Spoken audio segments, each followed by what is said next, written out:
Good morning. This is optical fiber communication DET 3202. Course outcomes: the students will be able to understand the different communication media, various blocks and applications of optical fiber communication system. The students will be able to understand the optics rules and measure the optical fiber cable parameters. The students will be able to identify suitable optical source for a given application. Students will be able to identify suitable optical detector for a given application. The students will be able to identify suitable connectors and measure the losses in the optical fiber cable. The students will be able to understand architecture of optical network for a given application. Optical detectors, it is necessary component for the optical fiber communication system. Its function is to convert the received optical power into an electrical signal. Detector output signal is then amplified before further processing. It is one of the important elements which determines overall system performance. So we are revising the things we have discussed this in the previous lecture. So along with the other components, it is one of the important element which determine the overall system performance. Therefore, when considering signal attenuation along the link, the system performance is found at detector. So improvement of the detector characteristics and performance thus allows the installation of fewer repeater stations and lowers the both capital investment and maintenance cost. So this is important advantage of the detector. It reduces the number of repeaters and installation cost and maintenance cost.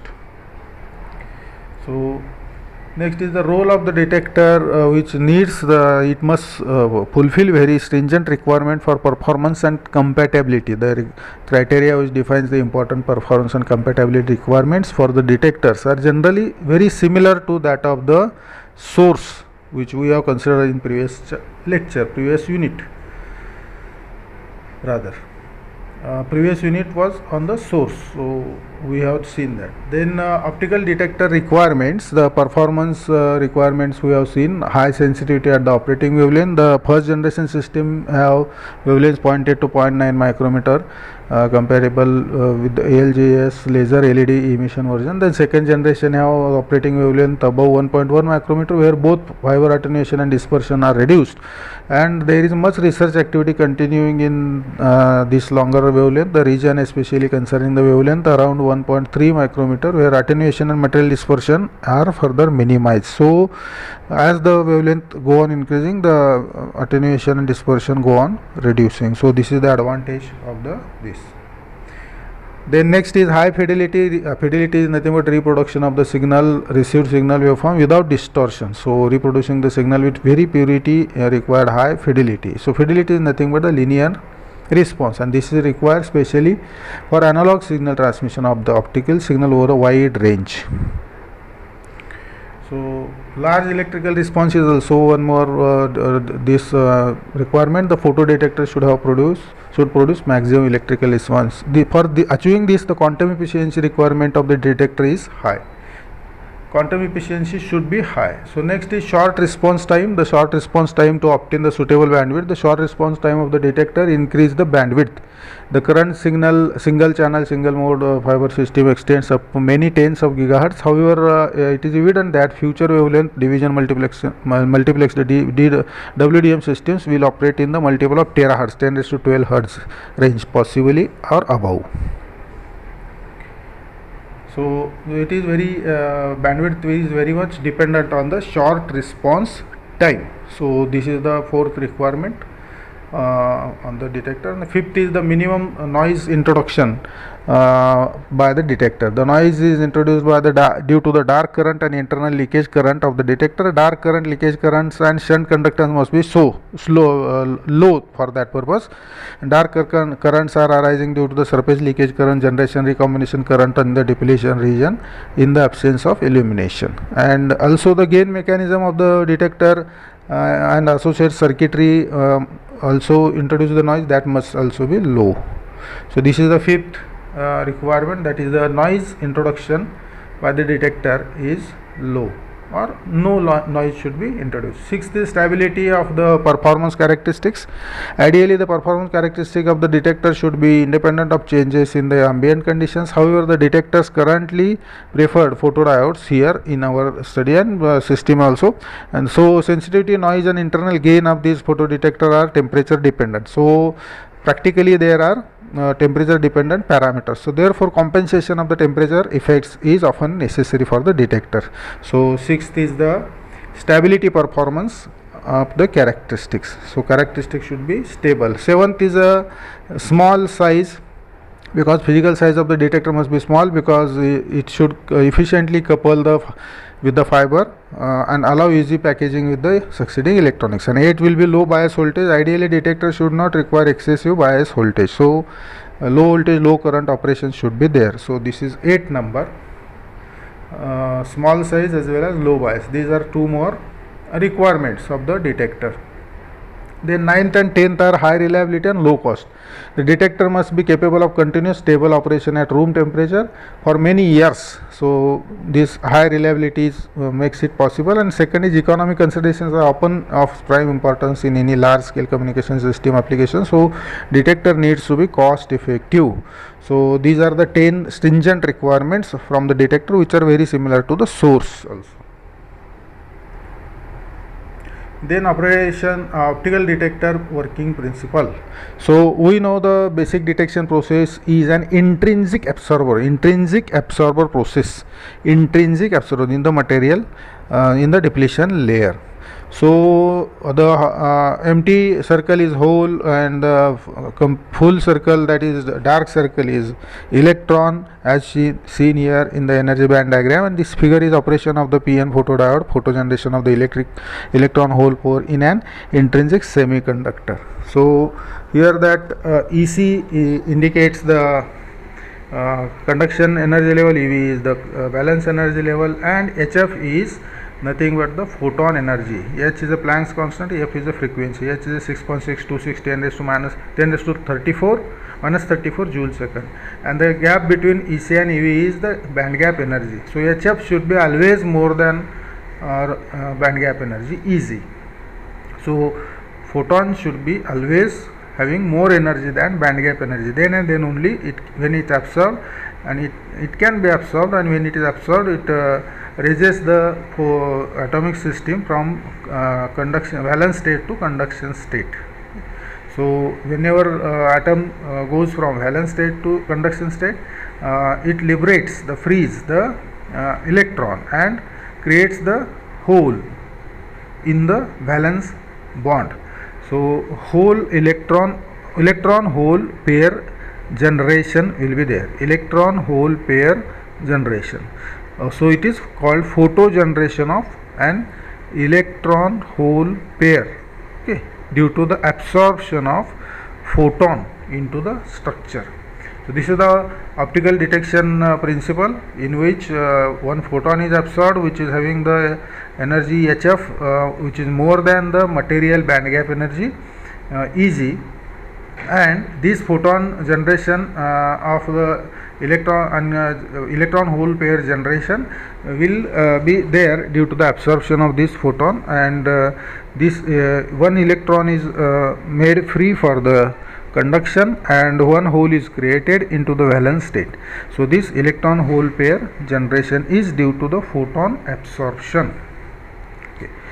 So this photon absorption creates one free electron for the conduction. So this is nothing but creation of charge particle. When charge particle is created under the influence of the electric voltage, it will start running, it will start flowing. So this will contribute a current. This generates the current, electric current. So this is photon absorption converting the free electron charge pair, and that pair is contributing the electric current. So photon to electric, so optical energy to electric energy conversion is there in this manner. So this is the optical detection principle, which absorbs the optical energy and get converted into electrical current with the help of the charge particles which are electron hole pairs which are generated due to the absorption of the photon in the material structure. Okay, so this is the basic principle of optical detection principle. Okay, so the same we have discussed in the previous chapter also. It's absorption phenomena we have discussed in the last chapter in the source also. So the same is again repeated here as a absorption of photon which generates, it is called photogeneration of electron hole pair. Whenever electron is freed for the conduction, is released from the valence state bonding of the atomic structure, then due to the free electron there is the absence of electron, that is hole creation. So that's why it is every electron generated or freed creates one hole, positive charge in the covalent bond. So it is called electron hole pair generation. Generation is always in the pair, hole, electron and hole. Whenever one electron is liberated, one hole is created. Just like in the sources, electron hole recombination is there. So similarly here electron hole pair generation is there. So this is the optical detection principle. Then next is optical detection in the next optical detection principle, where this was the first A figure, then the next two are the B and C figures. So in B and C figure we can see the optical detection principle, which is having B figure is for the structure reverse biased p-n junction illustrating the carrier drift in the depletion region, and C is the energy band diagram of the reverse biased p-n junction showing photo generation at the subsequent separation of the electron hole pair. Okay, now the that structure in the B is having P region, N region. P region is having majority charge carriers as whole, N region is having majority charge carriers as electrons, and P region and N region are biased, reverse biased. They are reverse biased, where N is connected positive and P is connected negative of the battery. So it is reverse biased. So P and N is reverse bias. Already the junction is having the depletion layer, and the depletion layer, whenever the reverse biasing is there, will enhance the depletion layer width will increase due to the reverse biasing, because the majority charge carriers on both the sides, the majority charge carriers on N side are electron, those are attracted towards the battery positive terminal, and the majority charge carriers on P side, those are holes, those get attracted towards the negative terminal of the battery which is connected to the P side. So these P side majority charge carriers and N side majority charge carriers, those are going apart, away from each other. Okay, so P side majority charge carrier holes goes towards the battery terminal, as well as N side majority charge carrier electrons goes towards again to the other battery terminal. So they are electron hole pairs are going apart, they are separated, and that's why the depletion layer gets widened. Depletion layer becomes wider due to the application of the bias, and as bias voltage increases, this becomes more and more wider. So this is the status of the majority charge carriers. And if there is a minority charge carrier, if electron is there on the P side and hole is there on the N side, then there will be the opposite condition, that is electron from P side will cross the junction and try to go towards the positive of the battery, and hole from N side try to cross the junction and go to the negative of the battery. Okay, so as the electron and hole from other sides, the minority carriers, they crossing each other, and then that contributes the current which is called reverse leakage current. Okay, majority charge do not contribute the current, any of the current, because majority charges are attracted by the terminals and they go away from each other, and they, as they do not recombine or cross each other electron hole pairs, so that's why the electrical current will not be completed. So electrical current is, in this case, is due to the minority charge carriers, because minority charge carriers can only cross the junction, because minority charge carriers in N is holes, those can cross the junction and go to negative terminal of battery, and minority charge carriers on P side are electron, those can cross the junction and goes to the positive side of the battery. Okay, so this is the condition that in reverse bias condition reverse leakage current flows or reverse current flows. Okay, but this is only due to the minority charge carriers. Okay, so whenever there is any photon absorption in the depletion layer, there will be creation of the electron hole pair. Okay, any photon is absorbed in the depletion layer, there will be creation of the electron hole pair, and this electron hole pair will have the travel or influence, force of attraction, so that they are get separated away. So hole goes towards the negative terminal of the battery, electron goes to the positive terminal of battery, and these two contributes the current. So current is developed, current is generated. So whenever number of photons are get absorbed into the depletion layer, then all these photons will generate the liberate the charge particles in the depletion layer, and these charge particles flows under the influence of the electric field which is created in the depletion layer region, and that's why the current is contributed. This is called photo generated current.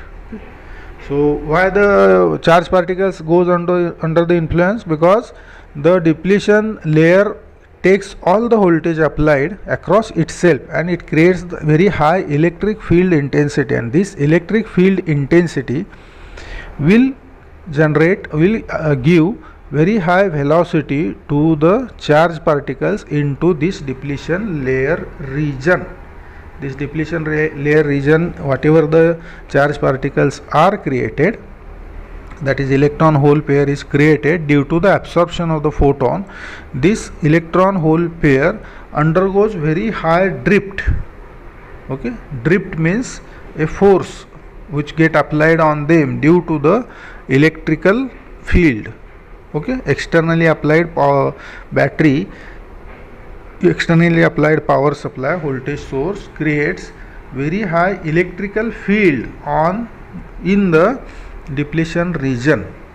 Why only in the depletion region? That we have seen also last time also, because the P region is conductive, N region is conductive, connected wires are conductive. So all these P region, N region wires are having very less resistivity, so they do not take much high voltage across them because of very small resistance.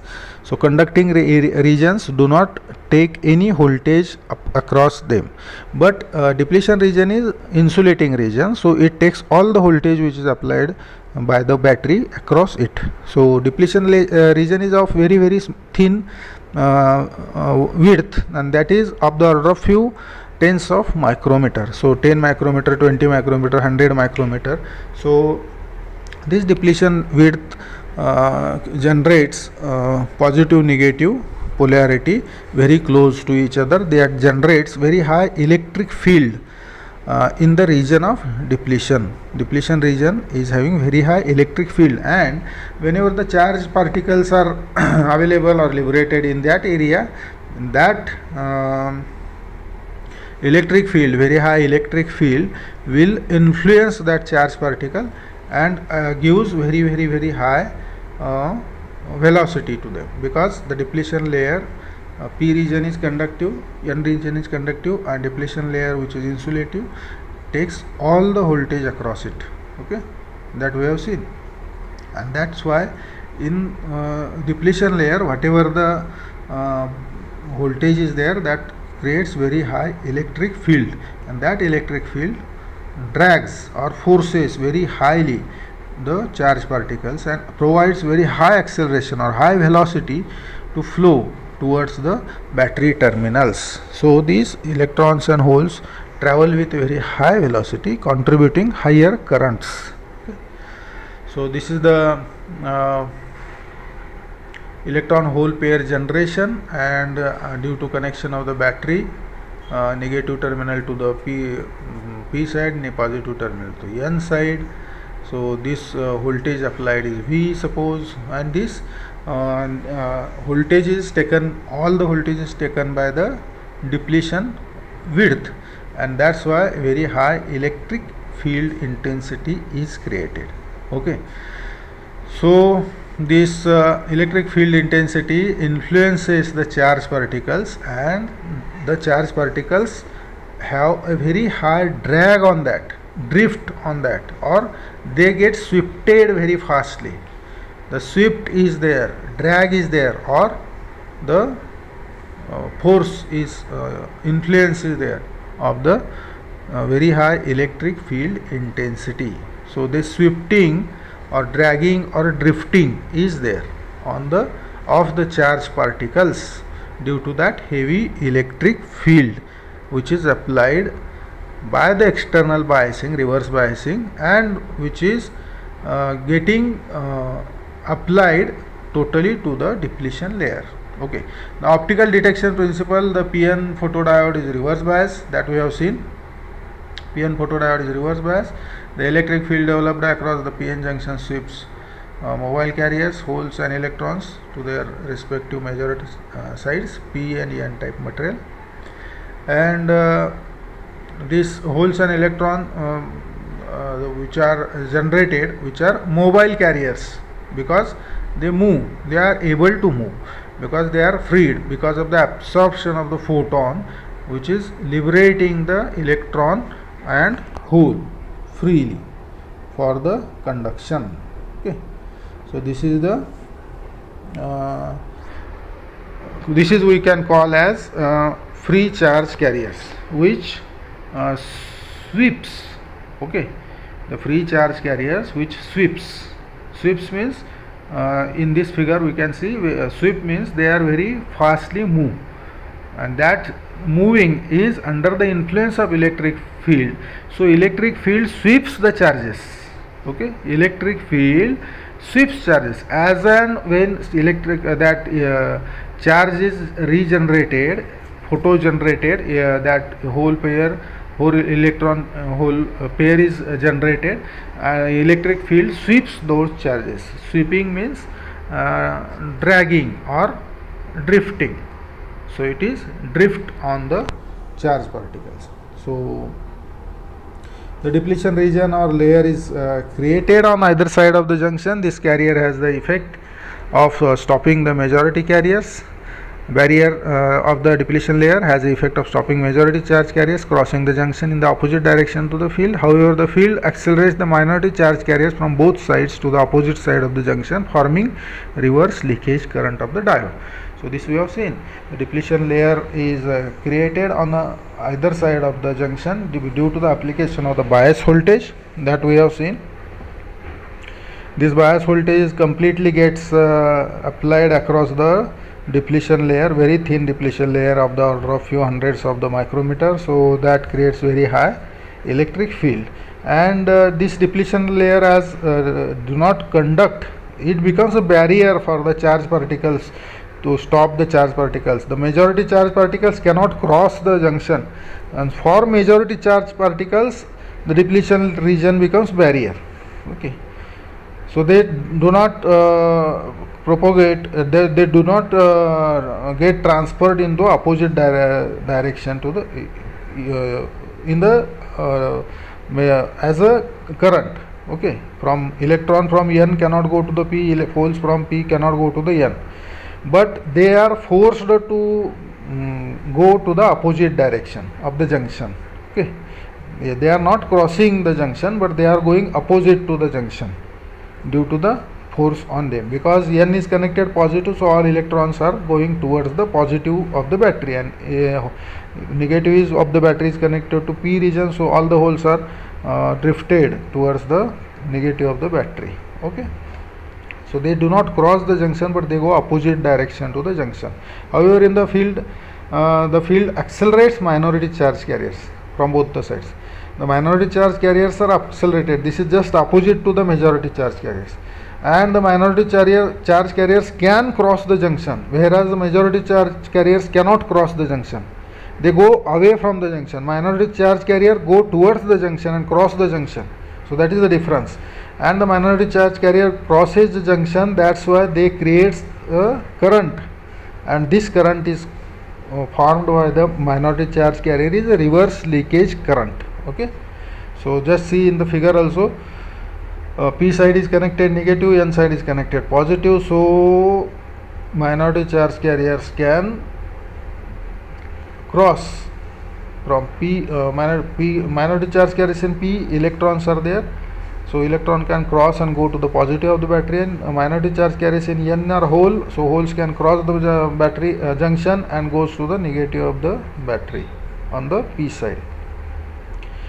So this is shown for the minority charge carriers. Those can cross the junction. Okay. At the same time, the energy band diagram is also shown. Here the valence energy, conduction energy on the P side and N side both are at different level, which is showing the barrier, which we are calling a barrier for the majority charge carriers. But whenever the absorption of the photon is there and the depletion layer, there is a creation of electron and hole. That electron created and hole created will have drift on it due to the polarity of the batteries. Electron goes to the positive side of the battery, that is N side of the material, N side material, and hole goes to the negative terminal of the battery, that is P type of the material, and this contributes the current, which is seen in the energy band diagram also. Okay, so this is about the charge types. When one type of the charge is majority charge and second is minority charge type. So charges are majority type charges, those cannot cross the junction, and minority type charges, they can cross the junction. Electron is shown in the P region, holes are shown in the N region. Okay, so electron in the P region can cross the junction, hole shown in the N region can cross the junction, and that's why they can contribute the current. Okay, electron shown in the P region and cross the junction, go to the positive of the battery. The holes shown in the N region, which is minority, cross the junction, go to the negative terminal of the battery. Okay, so this is about the minority and majority charge particles. Okay,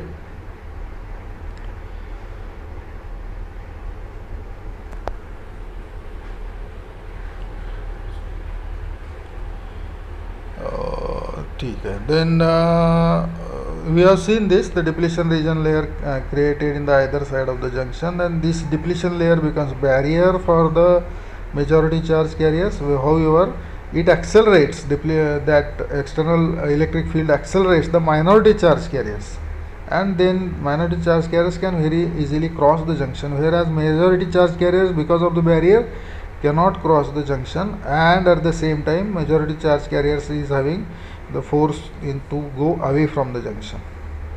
The next is the optical detection principle. The photon incident near the depletion region with the energy greater than or equal to the band gap energy Eg of the fabrication material, that is HF more than or equal to Eg, will free the electron from the valence band into the conduction band. The photon incident in or near the depletion layer with the energy greater than or equal to band gap energy of the fabrication material, that is HF more than Eg, will free the electron from the valence to conduction band. Okay. This process leaves an empty hole in the valence band, that is known as the photo generation of electron hole carrier generation, carrier pair generation. The photon incident near the depletion region with the energy that should be greater or equal to the band gap energy. Photon should be incident near or in the depletion region only. and that photon should have greater than or equal to band gap energy. Photon energy must be greater than band gap energy or equal to band gap energy. The band gap energy of fabricating material, that is HF, should be more than or equal to Eg. Then it will free electron from valence band. Whenever the electron is freed from the valence band, it goes into conduction band. Whenever there is free electron is freed from the valence band, there is a creation of hole in the valence band. So this is called photo electron hole pair creation, photo generation, electron hole pair photo generation. Okay, this process leaves the empty hole in the valence band. This is known as photo generation of electron hole pair or carrier pair. Okay. So this carrier pair near junction are separated and swept or drift under the influence of electric field. Carrier pair near the junction are separated, okay, and swept or drift under the influence of electric field. So carrier pairs immediately after generation in the depletion layer, they are undergoing under the influence of the very high electric field which is present in the depletion layer only. Carrier pairs are generated in the depletion layer, photon is absorbed in the depletion layer, carrier pairs are generated in the depletion layer, and there in the depletion layer there is a very high electric field. So immediately generation of the carrier undergoes the very high electric field, force of attraction and repulsion, and that's why the carriers are swept or drifted under the influence of electric field. So what do you mean by sweeping or drifting? It is getting applied very high acceleration or high velocity, and with that very high velocity the carrier or charged particle, electron and hole, flows as a current towards the terminals of the battery. Electron flows to the positive of the battery and hole flows to the negative of the battery, and that creates the photo current, that generates the photo current under the influence of electric field. They are drifted from the depletion layer because they are generated in the depletion layer, and because the photon is get absorbed in the depletion layer.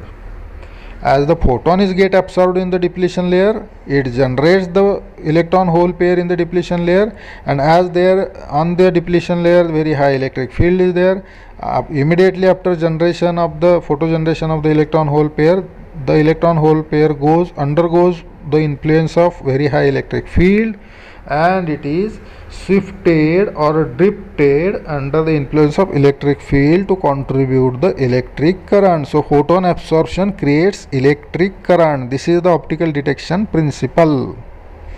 This produces the displacement by the current in the external circuit in excess of reverse leakage current. There is always already reverse leakage current. In addition to that, it produces the displacement of the particles, charged particles that contribute the current in the external circuit. Okay. The depletion region must be wide for more incident light absorption. For better light absorption, the depletion layer region must be wider. Okay. For maximum carrier pair generation, the wide depletion region makes a long carrier drift times and restrict the speed of operation of the photodiode. So this is the one more effect of the wider depletion layer. Thus there is a trade-off between the number of photons absorbed, sensitivity and speed of the response. Okay, what do you mean by this? The depletion region must be wider for more incident light absorption. If the depletion region is wider, more and more photons will be get absorbed into the depletion region. So if more photons are get absorbed, more carrier pair generation will be there. So this is a efficiency, conversion efficiency, quantum efficiency. So sensitivity, okay, how much it is sensing, all the photons will be sensed, otherwise some photons will be go waste.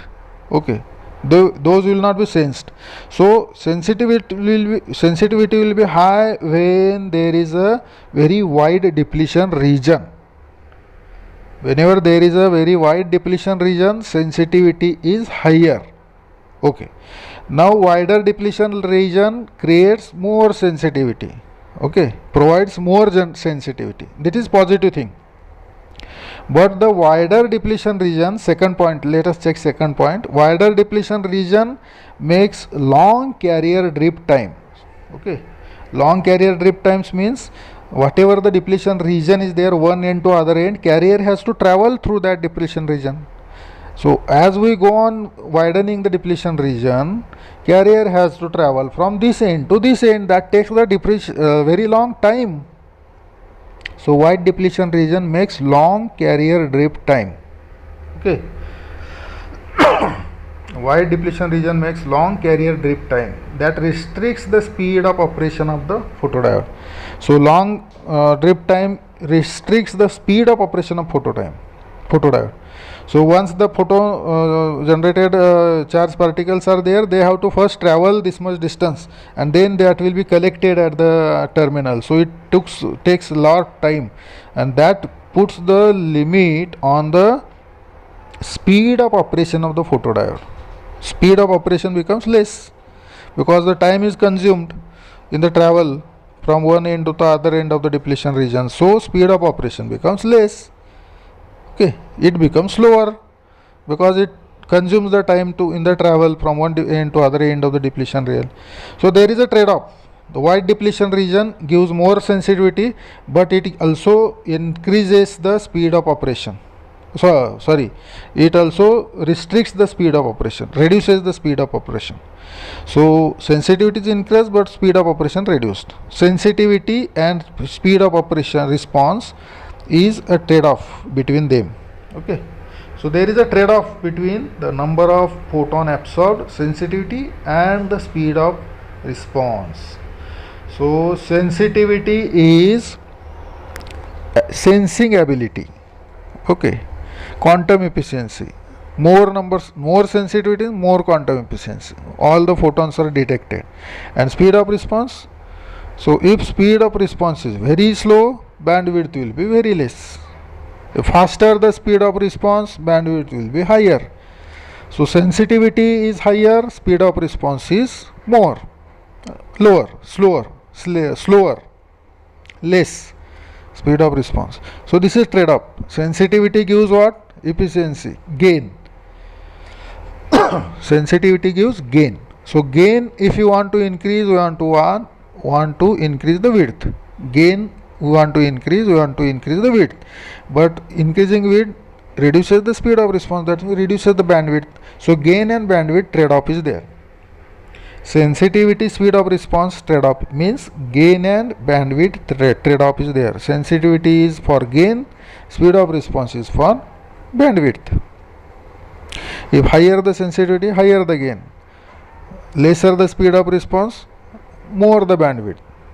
Okay, so sensitivity is increased, gain will increase, but increasing sensitivity, width increase, so speed of response reduces, so bandwidth get reduced.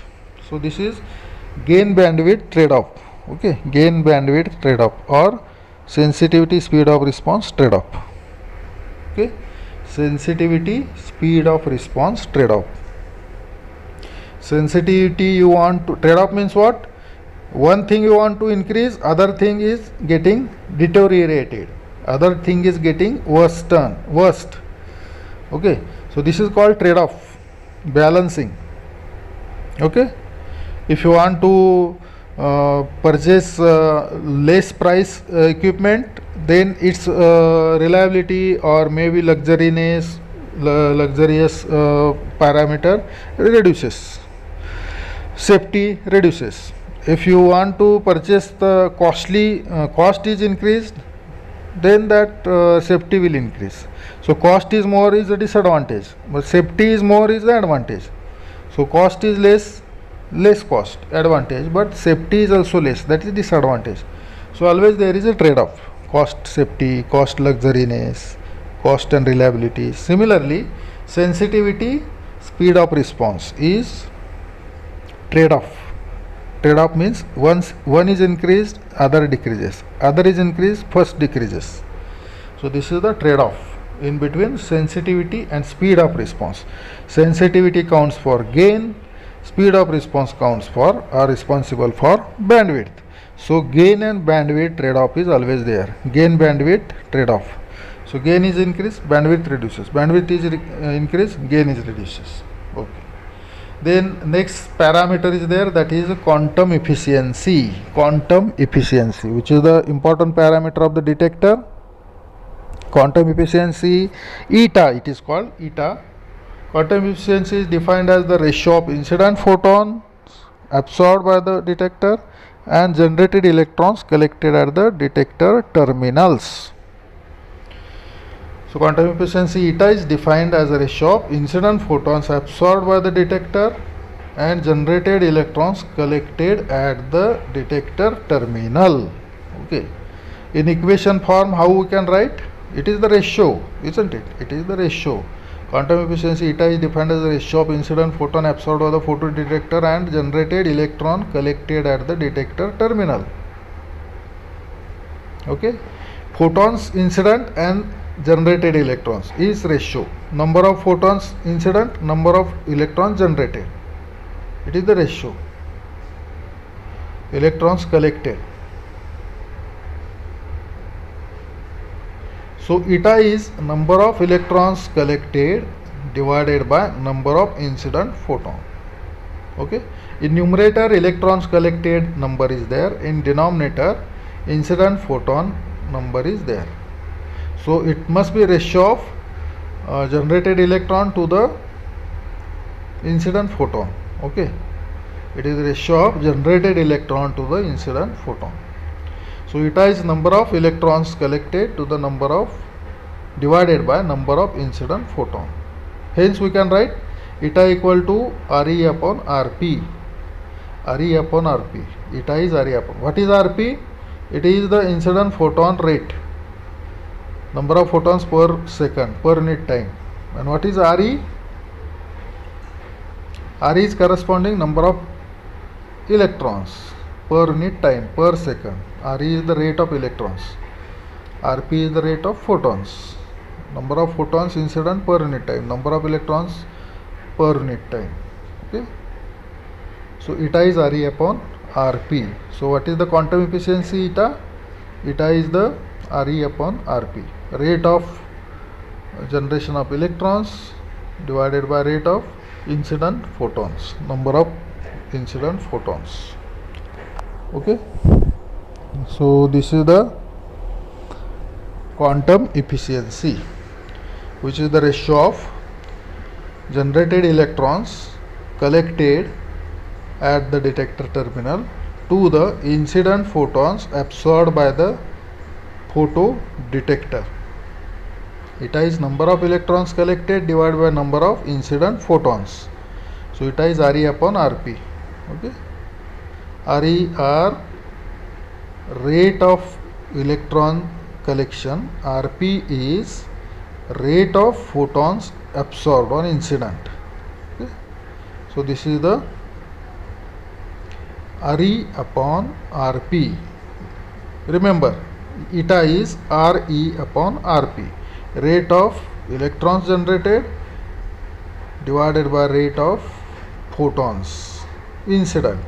Rate of means number of electron per unit time. In 1 second, how many electrons are generated? Rate of photon means number of photons incident or absorbed. How many number of photons are absorbed or incident? Okay. Re upon Rp. Rate of electron to the rate divided by rate of photon. Okay. Number of electrons per unit time, number of photons per unit time. So quantum efficiency is the factor influencing the efficiency is the factor which influence the efficiency, quantum efficiency is absorption coefficient 1 upon alpha 0 of the semiconductor material used for photodetector. Absorption coefficient 1 upon alpha 0 is the parameter of the semiconductor material, okay, used for the photodetector material. Material is having its parameter absorption coefficient 1 upon alpha 0. Depending on absorption coefficient, the quantum efficiency will be get decided. If better absorption coefficient is there, quantum efficiency is better. So quantum efficiency is the function of photon wavelength also. Quantum efficiency also is a function of photon wavelength, and therefore it must be quoted for specific wavelength. So this is one more thing. So first is a factor influence quantum efficiency is absorption coefficient 1 upon alpha 0 of the semiconductor material used for photodetector, and second is quantum efficiency is the function of photon wavelength, and therefore it must be quoted for specific wavelength. What do you mean by that? For a particular wavelength there is a quantum efficiency. For other wavelength this quantum efficiency will not be there. So one wavelength is given, for that wavelength some quantum efficiency is there, then for higher wavelength or lower than that wavelength there will not be the same quantum efficiency, or even no quantum efficiency will be there, zero quantum efficiency for other wavelengths. So quantum efficiency is a function of photon wavelength, and therefore it must be quoted for a specific wavelength. Okay, so this is another information regarding the quantum efficiency. What is quantum efficiency? Quantum efficiency is number of electrons generated divided by number of photons absorbed on incident. Number of photons collected at the terminal divided by number of photons absorbed by the material junction depletion layer. The factor influences is absorption coefficient of the material, that increase quantum efficiency depending on that, and quantum efficiency is different for different wavelengths, so it is function of the photon wavelength. Okay, so maybe for 1 micrometer eta may be 85%, for 1 micrometer say lambda is 1 micrometer, but for lambda equal to 2 micrometer eta may be different, not 85, that is eta may be some say less than that, very less, 25%, or for lambda equal to 0.5 also eta may be very less, 25%, 20%, 10%. Okay, so for 1 micrometer it is 85%, but for 0.5 micrometer or 2 micrometer it will be very less, 20%, 10%, 25%. So for one wavelength the eta is defined is maximum, but for nearby other wavelengths eta may not be same. So while defining the eta quantum efficiency, always the wavelength, specific wavelength is quoted, specific wavelength must be quoted for the eta quantum efficiency. That is the meaning of that. Okay, so quantum efficiency is the function of photon wavelength, and therefore it must be quoted for a specific wavelength. Okay, so this is the meaning of that.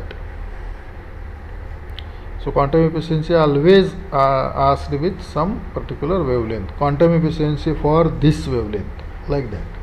Quantum efficiency for this particular wavelength, 1.33 micrometer quantum efficiency. So in questions or problems also we will be given quantum efficiency with this much wavelength, for this much wavelength, like this. Okay.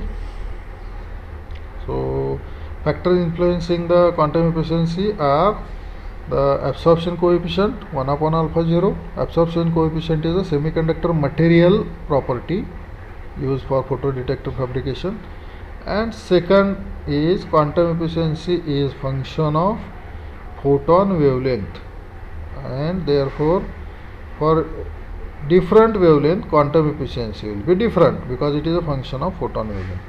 For various wavelengths, different wavelengths, photon efficiency will be different. So therefore it must be quoted, the quantum efficiency must be quoted for specific wavelength. This quantum efficiency for what wavelength, which wavelength, that must be asked, said. So quantum efficiency is less than unity, always less than unity. Quantum efficiency is always less than unity.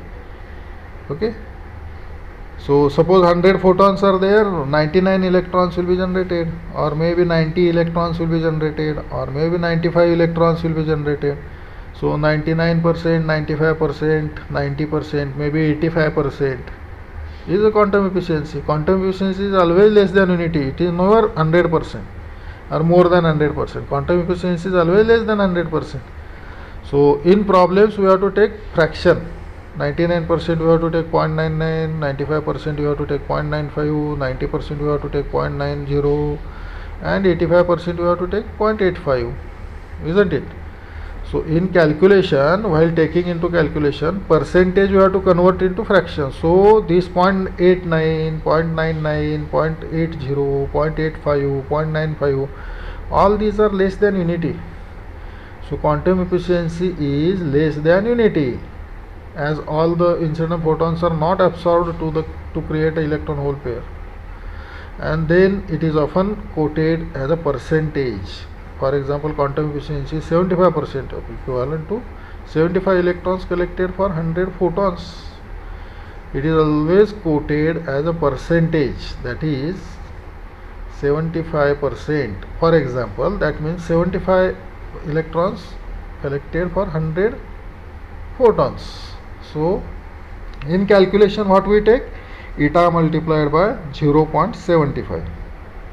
Eta multiplied by 0.75. We will not take 75. Eta multiplied by 75 not. No. 75% efficiency is there. For 75% in calculation we will not take 75 as it is. What we will take? Fraction 0.75. So optical detector is having one more parameter, that is responsivity. Responsivity. So what is responsivity? Responsivity is defined as R is equal to IP upon PO. IP upon PO. Responsivity, where IP is the output photocurrent in ampere and PO is the incident optical power in watts. Watt is the unit of power. The output optical power from the fiber. Optical power is nothing but output optical power from the fiber. Whatever the fiber is outputting the optical power, that optical power is incident on the photodetector, because photodetector is connected at the output of the optical fiber. So IP is the output photocurrent in the amperes and PO is the incident optical power in watt, or output optical power from the fiber in the watt. So IP upon PO. IP is the optical current, okay, detector current, and PO is the optical power. IP is the optocurrent. Current is electric, but it is generated by optics, therefore it is optocurrent. IP is the output photocurrent. Optocurrent or photocurrent. Photocurrent means what? Current is electric current, but it is due to the photons generated due to the photons, so it is photocurrent. So IP is the output photocurrent in amperes and PO is the incident optical power in watts. So R is equal to IP upon PO, therefore the unit is ampere per watt. Unit is ampere divided by watt, ampere per watt. Okay, so R is IP upon PO, unit is ampere per watt. This is the responsivity. Okay, this is responsivity of the photodiode. Responsivity of the photodiode. Okay, so what is responsivity? It is photocurrent divided by optical power. So ampere divided by wattage, watt, ampere per watt. How much current is generated for particular watt, per watt? How much photocurrent is generated for how many watts per watt? For 1 watt optical power, how much ampere is generated? So let us have the responsivity equation in terms of eta, that is the quantum efficiency. So we know energy of single photon is E is equal to hf, H is Planck's constant 6.626 into 10 raised to minus 34 joule second. F is the frequency of the photon. So H and F. H is the Planck's constant, F is the frequency. Okay. Planck's constant multiplied by frequency is the energy of a single photon. Each photon is having this energy. So one photon is having H into F amount of energy. Thus the incident photon rate Rp, incident photon rate means number of photons per unit time, is written in terms of incident optical power, the photon energy, as, so suppose we are having the crystal and there are 100 photons incident, suppose 100 photons, each photon is having HF energy. So how much the total energy incident? 100 into HF, 100 HF, isn't it? So if the 100 photons are incident in 1 second, so total energy 100 is incident in 1 second. So if the amount of energy incident in 1 second is measured, that is called power. Power is nothing but energy per unit time. Energy is a continuous process. Energy is continuously flowing. Okay, but how we measure the amount of energy in per unit time, and that is counted as power. So suppose for 1 second the 100 energy is there, for next second 120 energy is there, and next second 80 energy is there. If you add all 3 second energy is 300, suppose. So 300 divided by 3 seconds, it will give 100 average. So PO is E upon T. PO is E upon T. So that is energy, total energy divided by total time. So per unit time energy per unit time. So if for 3 seconds 300 energy is flowing, then for 1 second how much it will be? 3 seconds 300 unit energy. So 300 divided by 3, so you will get 100 energy. So this is power. So rate of flow of energy is power. So amount of energy per unit time is power. So power is total energy divided by total time. So if suppose in 1 second rate of flow of photons is Rp, in 1 second Rp number of photons are there incident. Rp number of photons are incident in 1 second. So each photon is having how much energy? HF energy. Each photon is having how much energy? HF energy. So if Rp are the number of photons in 1 second, how much is the energy in 1 second? Rp number of photon multiplied by photon energy. So Rp into HF is the total energy in 1 second. If total energy in 1 second of all the photons, Rp photons, Rp number of photons are incident, no, in 1 second. Rp is the rate of flow of photon. So Rp photon will have Rp into HF is total energy. If total energy in 1 second is Rp into HF, that is nothing but power, PO. So we can write the power PO is Rp into HF, H into F. So what is Rp? PO upon HF we can write, isn't it? So we can write Rp PO upon HF. Rp is PO upon HF. So we can write photon energy as Rp equal to PO upon HF, because power is the energy per unit time and total energy is made up of energy of all the photons in unit time. Total energy is energy of all the photon. Each photon is having HF energy, so Rp is the number of photons in 1 second. So Rp into HF is the number of amount of energy in 1 second. Amount of energy in 1 second is power. So power is Rp into HF. So Rp is power divided by HF. Rp is PO upon HF. Okay, Rp is PO upon HF. This is the equation. So Rp is the rate of flow of photons. Rate of flow of photons we can write power, optical power divided by photon energy. Optical power divided by photon energy. So Rp is PO upon HF. This is the equation. Okay. So we are having E is equal to HF, and we are having RP is equal to PO upon HF. RP is equal to PO upon HF. Okay. So RP is the rate of photons, number of photons in 1 second. RP is number of photons in 1 second. Okay. So RP is equal to power PO divided by HF, because power is the energy per unit time. Power is energy per unit time. In 1 second, how much energy is there, that is counted for power. So next is a responsivity equation.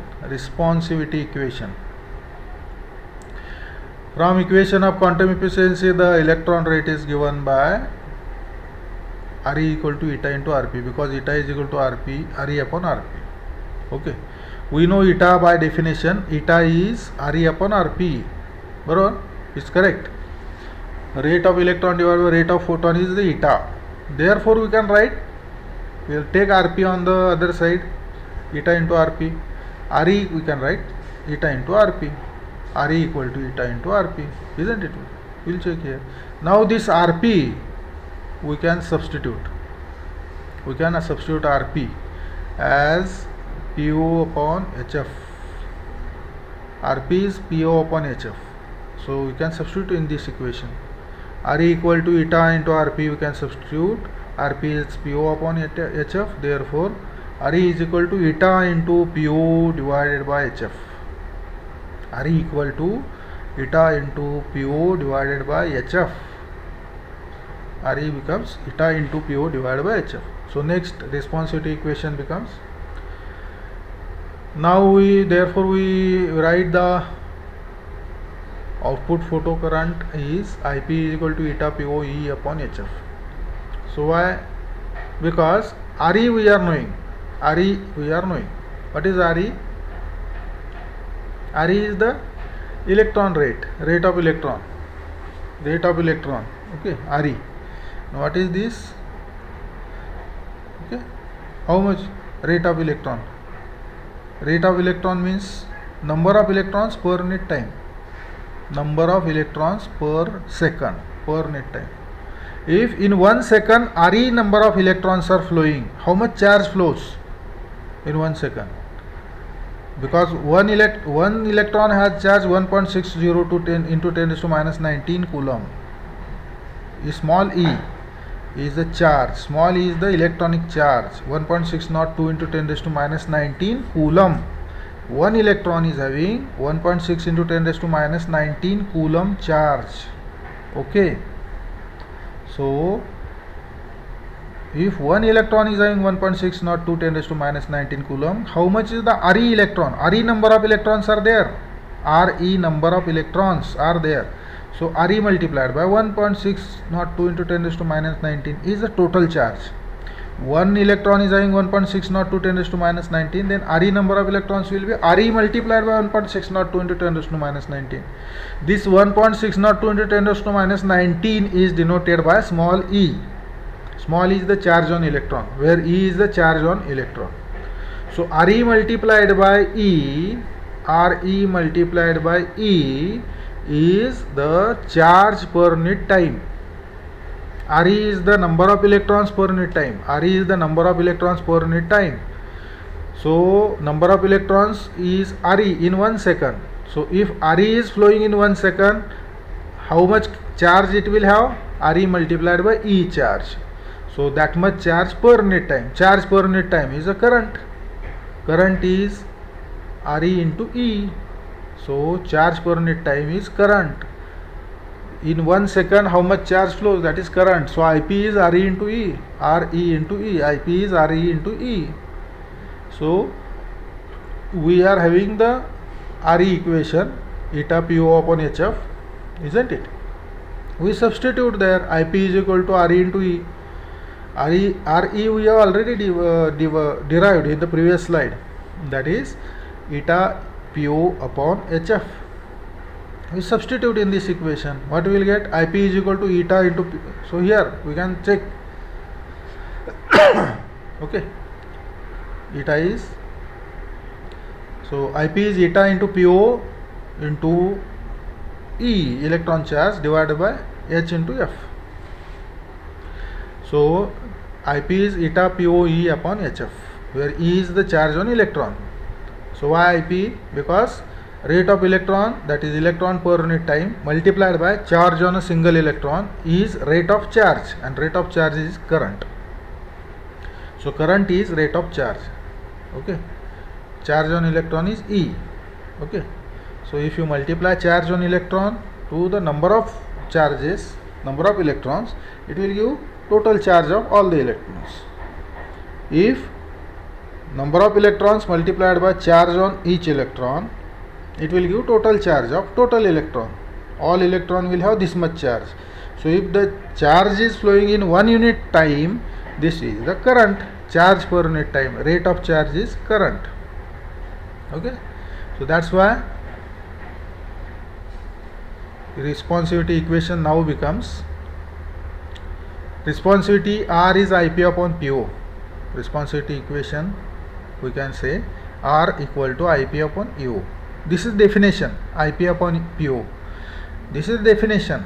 Responsivity R is Ip upon Po, very first equation, definition. Okay, but what is Ip? Ip is eta PoE upon HF, isn't it? Just check here. Ip is eta PoE upon HF. So Ip is eta PoE upon HF. Therefore, the Po from left hand side we can take towards the right hand denominator, isn't it? So it becomes Ip upon Po, but Ip upon Po is R. So we can write R as we can write R as eta E divided by HF. So responsivity equation is useful for relationship for the responsivity, which may be developed in the further stage for the wavelength. So this is now presently in terms of frequency. R is eta E upon HF is the equation in terms of frequency. R is eta E upon HF. R is eta E upon HF.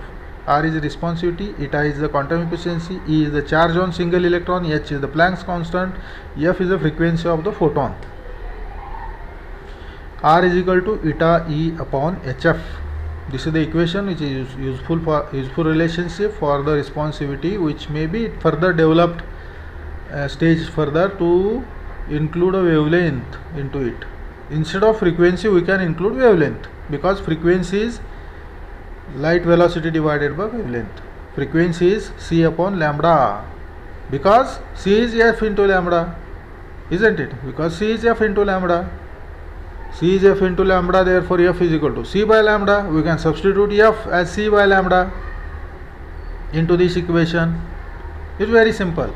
So responsivity equation, frequency f of the incident photon is related to, okay, because R is equal to eta E upon HF is the equation. So frequency f of the incident photon is related to their wavelength lambda, the velocity of light in air c, as f equal to c by lambda.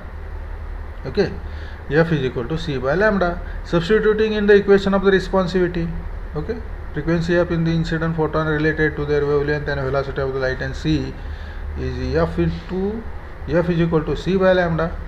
Substituting into equation of responsivity R, the final expression for the responsivity, what will become? Okay. What is the final equation if you substitute it into R? F is equal to c by lambda. If you substitute into R, the responsivity equation is written on the top. R is equal to eta E upon HF. If you substitute it, in place of F you substitute R is equal to eta E upon HF. In place of F we substitute c by lambda. C by lambda we substituted. So c remains in the denominator, and denominator of denominator lambda goes into the numerator. Okay. So R is equal to eta E lambda divided by HC.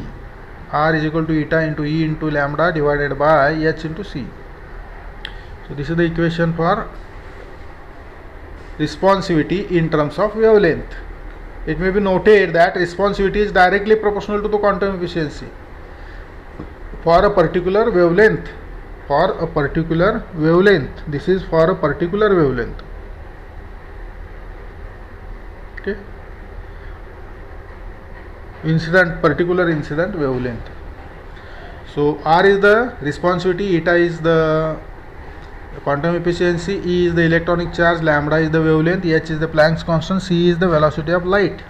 So R is equal to eta into E into lambda divided by H into C. R is eta E lambda upon Hc. This is the equation for the responsivity. There are two equations responsivity has. R is equal to eta E upon Hf is one equation. R is equal to eta E lambda upon Hc is the second equation. We have just replaced the F by C by lambda. Okay. So one equation is in terms of F, second equation is in terms of lambda. So here we can check responsivity is directly proportional to eta, because lambda, if you take fixed, E is a constant, H is a constant, C is a constant. Okay, E, H and C are a constant. Lambda if you take fixed, then R is directly proportional to eta. Okay, thank you.